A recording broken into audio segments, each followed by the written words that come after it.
A dream of a joyride has created a nightmare of consequences. When Fry and Bender steal the Planet Express ship and cause havoc for the company, they, as well as Leela, who irresponsibly left the keys in the ignition, are fired and forced to reimplant their old career chips to find new jobs. Unfortunately, Leela mixed up the chips, so now Fry is labeled as a cryogenics counselor while Leela is a delivery boy. While working at the same lab where he was frozen, Fry finds his 20th century ex-girlfriend Michelle in one of the tubes. She explains that after their breakup, her life started to fall apart, and with Fry missing, she froze herself in hopes of a clean start. But now that the two of them are reunited, they can pick up their relationship back where they left off 1,000 years ago. Fry is excited to show Michelle the wonders of the 31st century, but she struggles to adapt to this brave new world. Hoping the future might be better, she convinces Fry to come along as she freezes herself once more, journeying to the year 4000. The pair awaken in a post-apocalyptic hellscape, a cracked, dead wasteland that stretches out beneath a polluted green sky. For lack of better options, they join a nearby society of tribal children, and at Michelle's nagging, Fry challenges Chief Butch for the right to rule.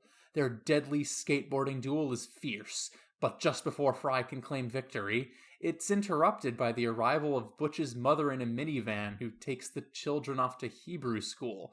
Fry is confused, and Michelle continues to insult him, so he finally snaps and declares that this time, he's leaving her.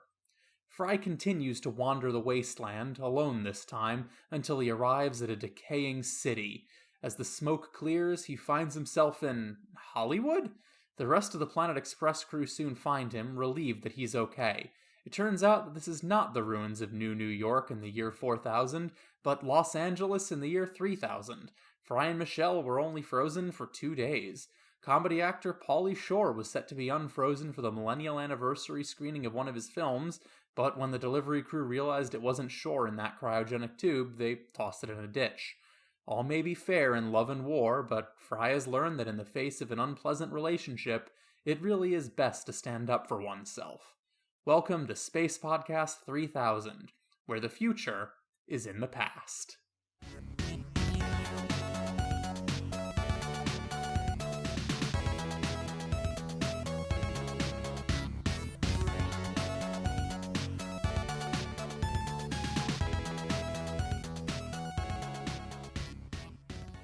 So why are Fry and Bender playing with their toy spaceship on the bridge of the real one? That just seems like an odd place to be playing with a toy. Well, it's so much space, so much room for activities. Maybe they just got back from a job? Maybe. But, everyone else is already disembarked. It's literally just them. That's why they wanted a quiet space to play. They're busy playing with the toy spaceship. Fair enough. Although I wonder if that's the same toy the professor had in his bath that one time. I don't know. It sounded like porcelain. I don't know if that floats. Probably not. I like how at the beginning of this, they sort of, once they get... Well, first of all, the absurdity of just having regular keys in the spaceship. Yes. I mean, why not? I suppose in the future when spaceships like that are common, they would have some sort of thing like that, but you'd expect it to just kind of be a code or something. Maybe. Did you notice that Leland's and Fry's mugs had said Universe's #1 space pilot and Universe's 4.3 millionth-ish delivery boy? Yeah. I did. At least he's keeping his goals achievable. Right. But yeah, I like the idea that Leela kind of has to remind them as well as the audience about the career chips, because they really didn't come into play at all in later episodes. Yeah. Which I'm sure was part of the joke, that we're reminding you that the things are there, but we also kind of have to remind the audience that these are a thing. It's like, oh yeah, that did sort of happen, because this happened in one episode and then was never brought up until now. Yeah, Fry just staring blankly as Leela, it reminds him that career chips exist. It really does feel like a meta joke on how this concept was just completely dropped after the pilot. Yeah, I do want to know more about career chips, but it won't happen. Yeah, although in that same scene, you also have Leela saying, "We don't need to beg, we're not veterans." Something we talked about how poorly this country treats its veterans 2 episodes ago, something. Yeah. Yeah. Been there, done that. Although, can we talk about the joyride scene for a bit first? Because I'm going to be real, tethering the ship with the diamond filament really was a terrible idea. Well, again, there's surprising amount of continuity in this episode because the diamond filament was brought up in the Atlanta episode. Right, but my point is, the filament is unbreakable. Whatever it's tied to is not. Yeah, pretty I'm much. surprised it's not tied to, like, the foundation. Like, that the building is lifted up. Yeah, what is the Planet Express building made of that it can stay intact through all that? It's made of cartoonium. Although I do like the joke of them destroying the Great Wall of China and then just a few Mongols on horseback ride through. They've been waiting a long time. Even 1,000 years in the future, there's still just regular farmers wearing a hat like that. Random bit of unrelated trivia. Great Wall is probably the single most useless card ever printed in the trading card game Magic the Gathering. Because it allows you to block creatures with Planeswalk. And in the entire 28-year history of the game, out of all 22,527 cards as of this recording, only 4 creatures have ever been printed with Planeswalk. Oh, so only Planeswalk, not any type of Landwalk. Oh, wow. Yeah, it literally is just, you can block creatures with Planeswalk as though they didn't have Planeswalk. That's all Great Wall does. I guess that's kind of the point. Wow. Yeah, that is extremely useless. So, anyway, back on topic. You saw that gag where Bender was just carrying around this severed arm with the career chip for Prime Minister of Norway? Yeah, I wonder if that happened on the Joyride. So this episode first aired in 2000, and then after a pair of domestic terror attacks in Norway in 2011, the episode was edited for reruns, and this was changed to Chainsaw Juggler. Ah, I see. And what would... Okay, so what did they say? Because then after the guy is like, if he sees that he's like the Prime Minister of Norway, why would he treat him with the same respect as a chainsaw juggler? I don't know. It's an edit they made for, subsequent re-airings of the episodes. The episode after that They could have changed it to Prime Minister of some other country. Prime Minister of some country that doesn't exist, I don't know. Or just some random celebrity. Actually, I think maybe... I don't know about the current streaming version. I don't know which of the 2 versions it has. I mean, where can you stream Futurama now? Chainsaw Juggler is funny because, like, obviously he would lose his hand that way. Because I think that's good because it stands on its own. It doesn't have any sort of social commentary or political aspect to it. I think it's on Hulu. Okay, yeah, I don't know what the Hulu version is. I don't even remember what it was when it was on Netflix. Because that was years ago. And then there's the guy who froze himself because he thought time was cyclical and he wanted to meet Shakespeare. I get Fry says he's wrong, but I mean, one of the later Comedy Central episodes would show that time is indeed cyclical. Although the specific nature of how that works. Only on the larger scale, not within the scale of the planet itself. Because, like, if he did want to freeze himself in that way, then he would have had to survive the heat death of the universe, and that doesn't really work. Yeah, I was going to say, the guy's plan still wouldn't have worked. Yeah, it's just at such a large scale that freezing yourself isn't going to work. I mean, does cryogenics even really work in real life? Not really. Yeah, I'm pretty sure I'd read that, like, no one has ever been successfully awakened from cryogenic freezing. Speaking of cryogenically freezing, I freaking love boring Pauly Shore. It's one of the funniest parts of this episode is Pauly Shore just speaking intelligently. Yeah, I'm not a fan of Pauly Shore, but I do really like the joke about him being just so articulate compared to his characters. Because he typically plays just these bumbling buffoons, and here you have him talking about, just running computer simulations. It is pretty dang funny. Which I would imagine is not too far off, because like someone like that, obviously, if you've been in the industry for so long, you know how to play to your strengths. So that if it's what he's known for, then why would you go against that? But I've heard like specials like Pauly Shore is Dead are actually pretty entertaining because he's kind of in on the joke. Yeah, I'm not really familiar with him outside of a couple movies, and I'm not a fan. It's not a style of humor I really enjoy. What's their issue with Weird Al? I don't know. I would have loved to see Weird Al in this episode. Same, and apparently he actually really likes using that clip during some of his concerts. That sounds like him. Yeah, that's exactly the sort of thing Weird Al would do. So, let's spend a second on delivery girl Leela working for a pizzeria. Mentioning the whole concept of the pizza being free if it's not delivered in 30 minutes. I don't know if you remember this, Eden, but Domino's did used to have that as a policy in real life, and even after they got rid of it, it continued to be just a joke for a lot of stuff.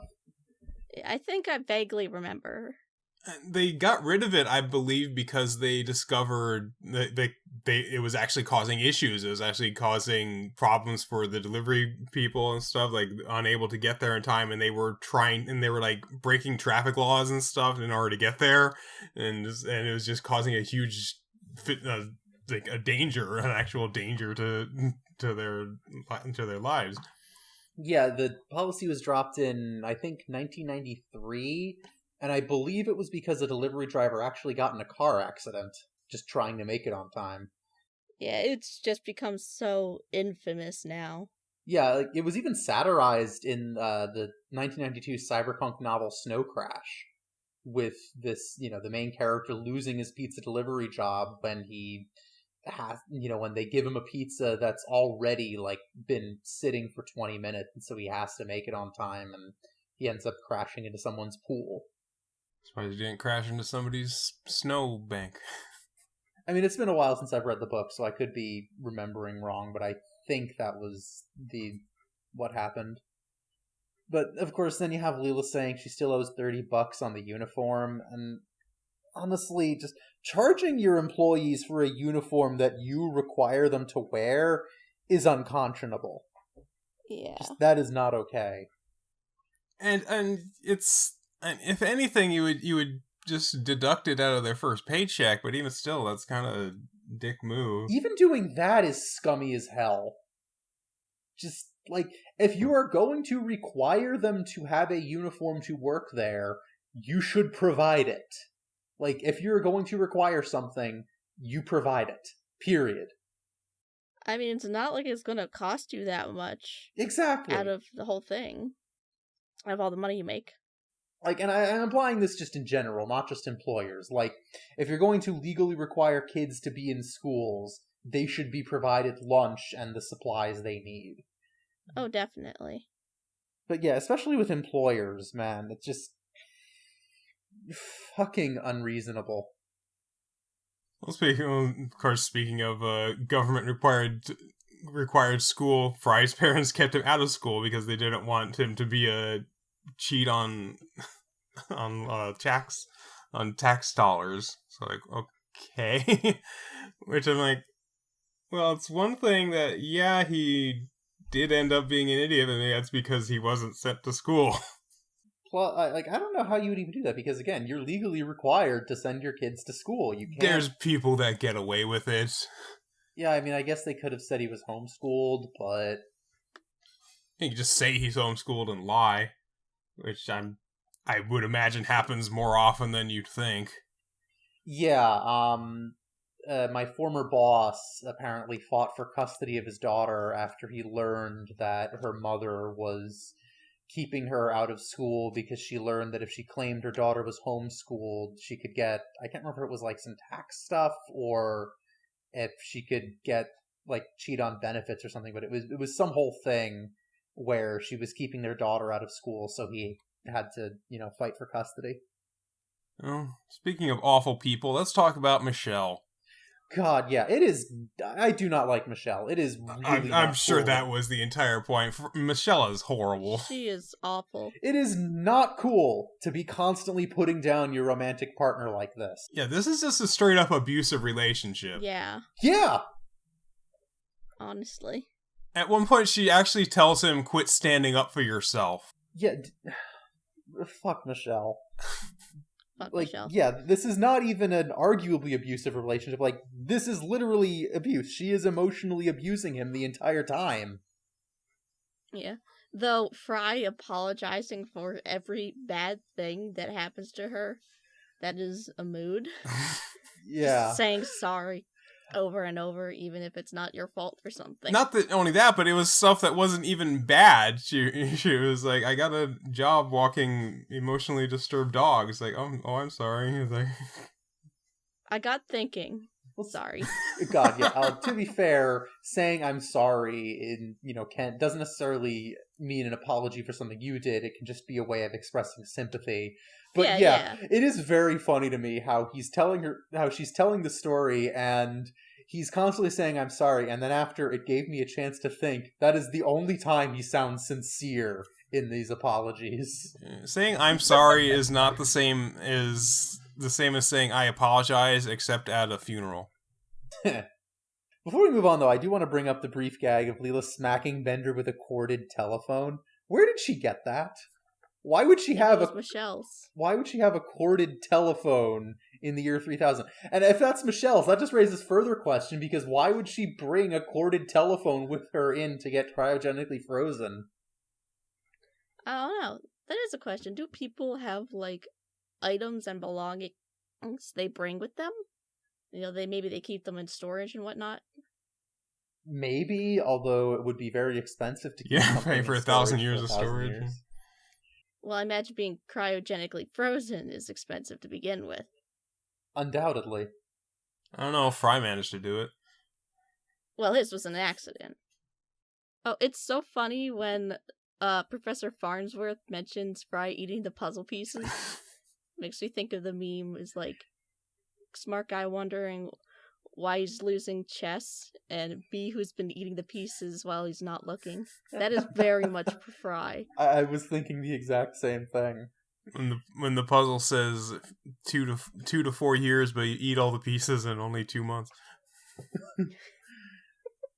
So yeah, like, oh God, Michelle, like, when she asks him, like, why must you overanalyze everything with your relentless logic? Nothing matters but our love. Like, Michelle, that's a great sentiment for a movie or something, but a lot of things matter besides love. Not that you love him. And the fact that she doesn't even really like him, she's just manipulative toward him. That too, but we knew this before. She was established in the very first episode of being a terrible person, and we thought we would never see her again. So this whole episode is a lot of callbacks to the first one.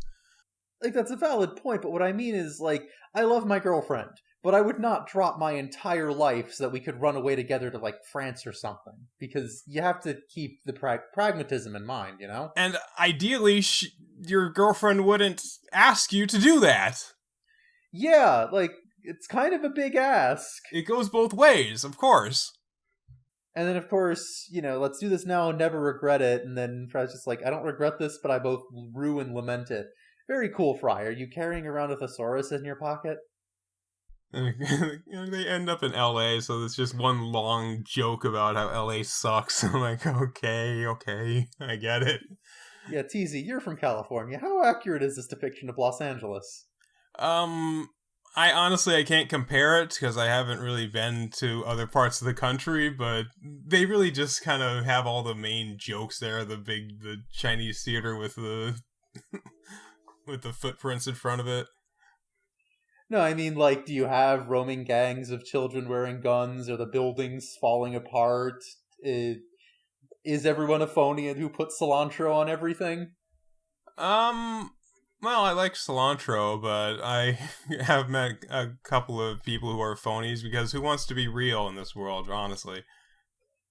At least the air quality's improved since the year 3000. We do have pretty bad air around here. We do have pretty bad smog problems. I mean, that's not uncommon in some cities. True.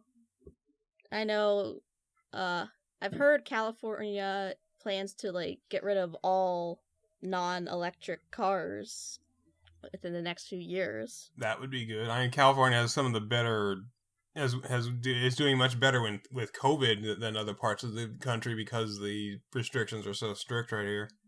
Yeah, Connecticut was also doing really well for a while, and then things started getting worse. I haven't checked the numbers in a while. It's just exhausting. Just Yeah. out all it. If we want to date our episodes like that, yeah, it is exhausting to keep up with all this stuff. Yeah, I mean, I got vaccinated literally as soon as I was able to. The day that they opened up vaccine appointments for my age group, I called to make an appointment, and it's still exhausting. So Michelle was just like, fate brought us here, and Fry's like, no, you brought us here. Yeah, he's right. He's completely right. This is your fault. Yeah. It's entirely her fault, and she refuses to accept the blame for it. And she doesn't even like the future. She's afraid of everything. Some of these things. Why would you even be afraid of, like, your coffee cup reconfiguring itself? That's awesome. The fact that Amy is from Mars. Yeah, seeing a Cyclops. Yeah, that's kind of screwed up. But seeing a robot, what's wrong with seeing a robot? Or an old man. We have robots now, just not humanoid. Yeah, and we build them humanoid in order for you to be interested. You don't even have the uncanny valley thing going on with Bender. He's like quite clearly a robot. So did you notice that the Hollywood Walk of Fame at the end of the episode, the names there were so many small jokes in that. Yeah, you've got some real celebrities, but also, some of the characters from Futurama. You've got like Morbo, Calculon, Slurms McKenzie. I think I saw Florp, that Trisolian stand-up comedian, I think, from way back, which is a bit of a deep cut continuity-wise, let's be real. This whole episode was continuity porn, honestly. Wonder if Elzar was on there. He might have been. This was a good episode. It's just, I think it moved a bit fast. And they do end up making Michelle just really unlikable, which does kind of hurt. I know it's kind of the point, but it also kind of hurts the episode a bit. Yeah, once again, it's one of those episodes that feels like two completely separate plots. Like, Michelle doesn't even show up until near the 10-minute mark. That's a long walk to reach a pretty simple premise. Like, there were a lot of way less circuitous ways they could have reached. Fry encounters his ex from the 20th century who was also cryogenically frozen. Which, even that is kind of stretching the premise a bit, and they don't even really do that much with it, like, because he encounters his ex, and she's just as awful as when she left, so what has been accomplished? I feel like maybe she that comes back and he's unsure whether to trust her, because he immediately goes back to her when she shows up, but he doesn't remember the crappy way she treated him back in the year 2000. She's like, I left your stuff on the lawn. Like, what the hell? Yeah, we've had episodes of, Fry dealing with feelings and nostalgia from the year 3000. Year 2000. And we have other episodes coming up that also tackle it, that are just so much better than this is. That's actually a good point. Like, they could have, introduced her earlier and used some of that extra time to have Fry maybe debate whether he wants to take her back, like, remember how, demanding she was. And he even mentions that she was, like, really demanding and possessive. And maybe have him, like, waffle over it, but eventually realize that, like, he kind of misses home and she makes him feel like he's home again. So he goes back to her. Like, there could have been... Yeah, exactly. There's so much more they could have done with this episode now that you kind of bring it up, because like this is a part of his home that is now back in the future, but it's a bad part of it. It's a part that he doesn't want to be reminded of. And they talk about none of this, and they don't even go about the fact that like Lita should probably be jealous because she likes him but doesn't want to make it obvious. So they don't bring that up at all, really. So, like, her jealous... And then, of course, they could he could like read her jealousy as, or her like talking about her as jealousy, and instead of just her trying to get him out of a bad relationship. Like, there's so much that they could have done with this that is absolutely wasted.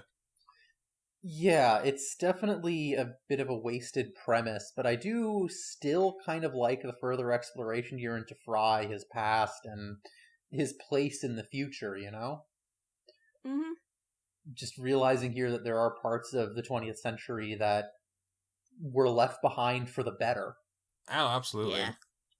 That said, I also don't think the episode was all that funny. Like, it had some good jokes, but for the most part, it was just like, okay, that's amusing. Nothing, gut-busting. Yeah, really the first half is the funnier part. And as soon as Michelle's introduced, it really kind of goes downhill.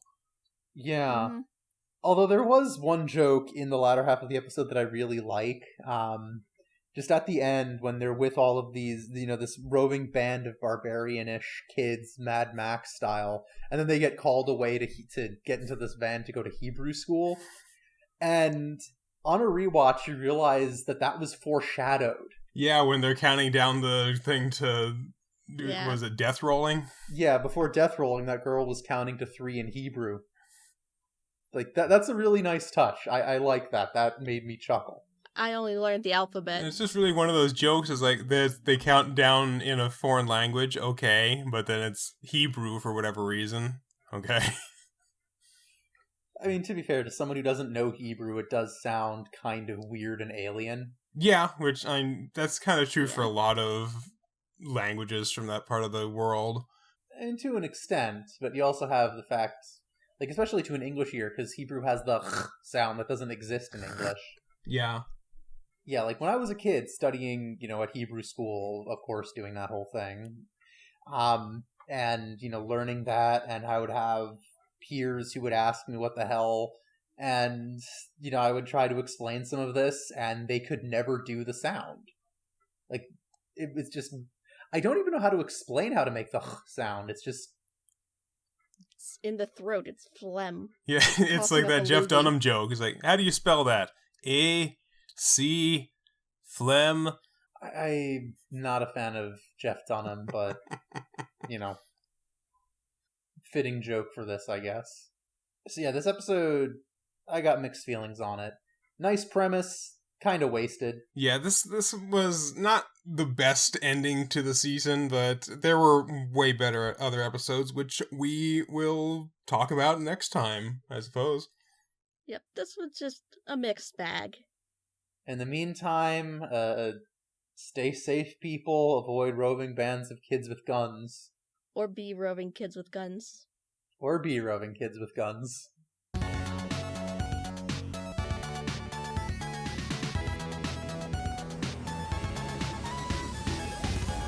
Thank you for listening to Space Podcast 3000. Your 3 voices of the future are Nova Altman, Doug Hancox, and Eden Valerie. The theme music is Voxel Revolution by Kevin MacLeod. You can hear more episodes of Space Podcast 3000 on YouTube or at soundcloud.com/SpacePod3K. You can support the show and listen to new episodes a full week early at patreon.com/SpacePod3K. Follow us on Twitter at SpacePod3K. Be sure to join us next time as we count down the top 5 best and worst episodes of Futurama Season 2.